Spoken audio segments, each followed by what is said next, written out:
વાઘોડિયા જીઆઈડીસીમાં મોટી દુર્ઘટના સર્જાઈ છે। મંગલમ સ્ટીલ કાસ્ટ પ્રાઇવેટ લિમિટેડમાં માલ સામાન ઊંચકવાની ક્રેન અચાનક તૂટી પડતા એક કામદારનું કમકમાટી ભર્યું મોત નીપજ્યું, જેના પગલે આસપાસના વિસ્તારમાં અરેરાટી ફેલાઈ ગઈ। આ દુર્ઘટનાના પગલે મોટી સંખ્યામાં લોકોના ટોળા કંપનીએ પહોંચ્યા હતા અને કંપની મેનેજમેન્ટની કામગીરી સામે આરોપ લગાવ્યા હતા। ઉલ્લેખનીય છે કે ત્રિકમપુરા નજીક આશરે 200 લોકોનું ટોળું ધરણા પર ઉતરતા અન્ય સ્ટાફ તથા કામદારો કંપનીને તાળું મારીને છૂમંતર થઈ ગયા, ત્યારે સમગ્ર મામલે પોલીસે વધુ તપાસ હાથ ધરી છે। વાઘોડિયા જીઆઈડીસીમાં મંગલમ સ્ટીલ કંપનીમાં વાઘોડિયામાં અમને ખબર પડી કે આવી અકસ્માત ઘટના બની।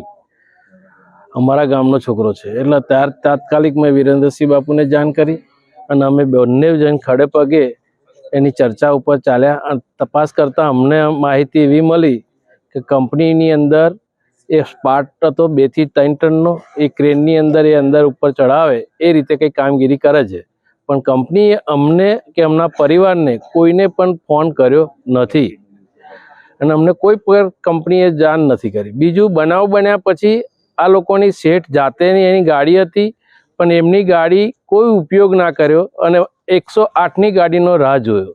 108 ગાડી એક અડધો કલાક પછી ગાડી આવી, એનું લોહી બ્લડ એ આખું ખાલી થઈ ગયું। હોસ્પિટલમાં જઈને એમના માણસોએ દાખલ કર્યો અને પછી આગળની પરિવારમાં કોઈ આગળ કંપનીનો માણસ રહ્યો નહીં।